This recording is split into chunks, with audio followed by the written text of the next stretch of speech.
নমস্কার, নয়ন সামন্ত ইউটিউব চ্যানেলে আপনাদেরকে স্বাগত।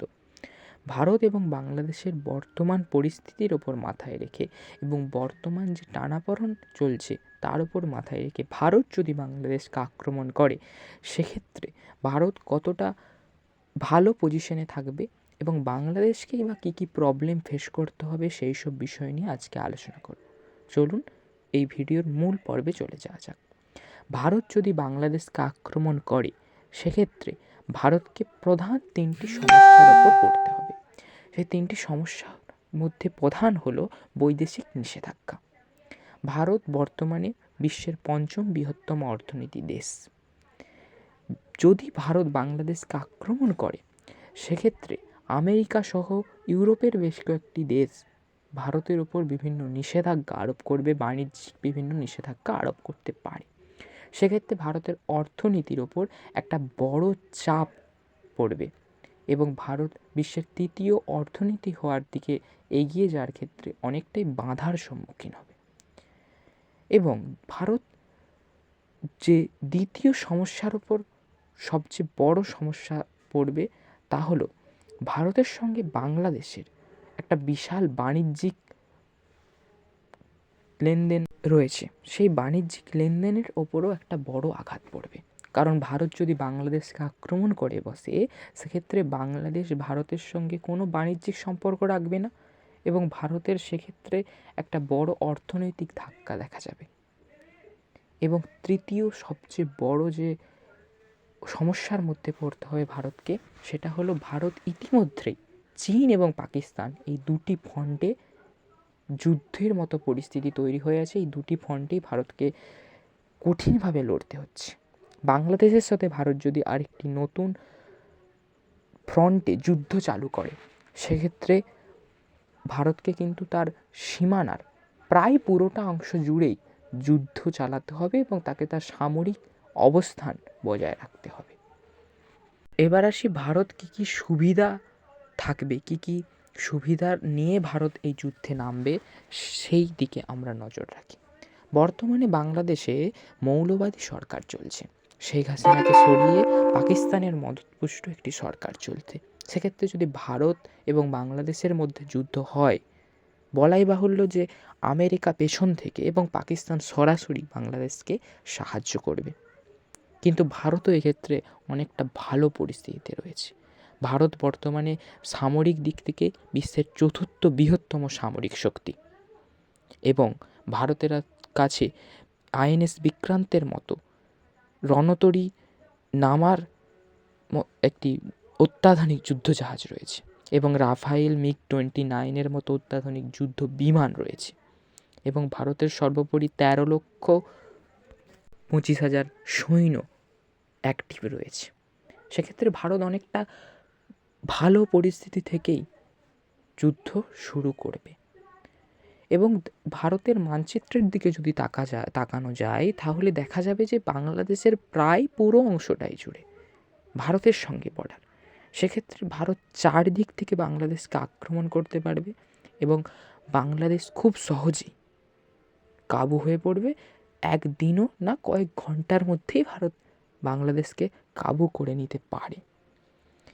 কিন্তু বাংলাদেশও বিভিন্ন সুবিধা পাবে, কারণ বাংলাদেশের মধ্যে যে মৌলবাদী শক্তি মাথাচাড়া দিয়ে উঠেছে, তারা সরাসরি পাকিস্তানের মদতপুষ্ট। তাই পাকিস্তানও কিন্তু এই যুদ্ধে অংশগ্রহণ করতে পারে। সেক্ষেত্রে দুটি পরমাণু অস্ত্রধারী দেশের যুদ্ধ কিন্তু ভয়ানক হয়ে উঠতে পারে। আমরা দেখতে পাচ্ছি যে ইউক্রেন এবং রাশিয়ার মধ্যে যুদ্ধ চলছে এবং সেই যুদ্ধ চলমান। সেক্ষেত্রে এই যুদ্ধও কিন্তু কয়েক মাস এবং কয়েক বছর ধরে চলতে পারে। সেক্ষেত্রে তা ভারতের অর্থনৈতিক সমস্যা তৈরি করতে পারে এবং ভারতের যে চলমান অর্থনৈতিক বৃদ্ধি, তা কিন্তু তার বাধার সম্মুখীন হতে পারে। এবং বর্তমানে আমরা দেখতে পাচ্ছি যে ভারতের সঙ্গে চীনের খুব ভালো সম্পর্ক। সেক্ষেত্রে যদি ভারত বাংলাদেশকে আক্রমণ করেও, চীন কিন্তু সরাসরি বাংলাদেশকে সাহায্য করবে না। সেক্ষেত্রে ভারতের এটা একটা প্লাস পয়েন্ট হতে পারে। চীন ভারতকে চটিয়ে ভারতকে আমেরিকার দিকে ঠেলে দেবে না বর্তমান পরিস্থিতির উপর মাথায় রেখে। তাই ভারত অনেকটাই প্লাস পয়েন্ট নিয়ে এই যুদ্ধ শুরু করবে। এবং বাংলাদেশে বর্তমানে যে মৌলবাদী শক্তি, যুদ্ধ শুরু হলে সেই মৌলবাদী শক্তি তারা কিন্তু কোথায় যে লুকিয়ে যাবে তার কোনো হদিশ পাওয়া যাবে না। কারণ বাংলাদেশে যেই সমস্ত নেতা মন্ত্রীরা বর্তমানে উপদেষ্টা রয়েছে তাদের সবারই প্রায় বাইরের কোনো দেশে বাড়ি রয়েছে, তারা সেখানে চলে যাবে। ইউনিসেফ তো তিনি তো বাংলাদেশে ছিলেনই না, তিনি লন্ডনে না আমেরিকায় থাকতেন। তাই বলা যায় যে ভারত অনেকটা প্লাস পয়েন্ট নিয়ে এই যুদ্ধ শুরু করবে। এবং ভারতের কাছে মনে রাখতে হবে MiG-29, রাফায়েল, সুখোইয়ের মতো বড় বড় যুদ্ধ বিমান রয়েছে। তাই এই সমস্ত প্লাস পয়েন্ট নিয়ে ভারত যুদ্ধ শুরু করবে এবং ভারতের সঙ্গে বাংলাদেশের যুদ্ধ কয়েকদিন নয়, কয়েক ঘন্টার মধ্যেই খতম হয়ে যেতে পারে। আমরা জানি যে 71 সালের যুদ্ধে ভারত যদি না বাংলাদেশকে সাহায্য করতো তাহলে বাংলাদেশ কোনোদিনই স্বাধীনতা পেত না। তাই এটা বলাই যায় যে ভারত এবং বাংলাদেশের যুদ্ধ একটি ইঁদুরের সাথে একটি বাঘের লড়াইয়ের কথা বলা হচ্ছে। এবং আমরা জানি যে বাংলাদেশে বর্তমান সামরিক শক্তি কোথায়, তারা কতটা নিচে রয়েছে সামরিক শক্তির দিক থেকে।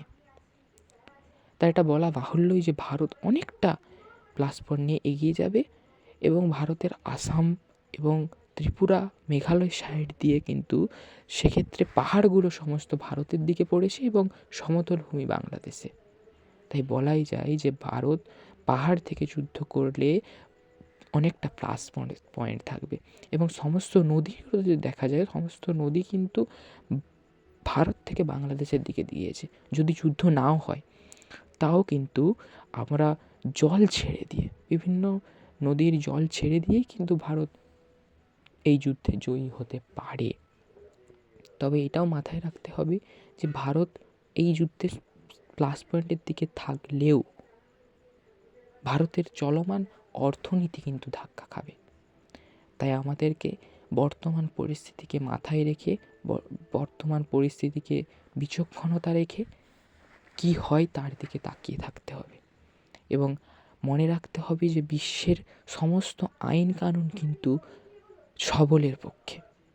তাই আমরা আমাদের অর্থনীতি চাঙ্গা করব, আমরা দেখব বাংলাদেশে কি হয়, তারপরে সরকার সেই পদক্ষেপ নেবে। আমরা দেখতে পাচ্ছি যে বিভিন্ন উপদেষ্টা, বাংলাদেশে বিভিন্ন উপদেষ্টাগণ তারা বিভিন্ন বক্তব্য রাখছে যে আমরা ভারতের সাথে যুদ্ধ করতে প্রস্তুত, কিন্তু তাদেরকেই খুঁজে পাওয়া যাবে না যখন ভারতের সাথে বাংলাদেশের যুদ্ধ হবে। তারা খুব ভালোভাবে জানে যে ভারতের সামরিক শক্তি কতটা। তাই এই কথা আমাদের মাথায় রাখতে হবে যে বর্তমান পরিস্থিতির যুদ্ধের দিকে না যেয়ে ভারতের ইমেজকে নষ্ট না করে আমাদেরকে অর্থনৈতিক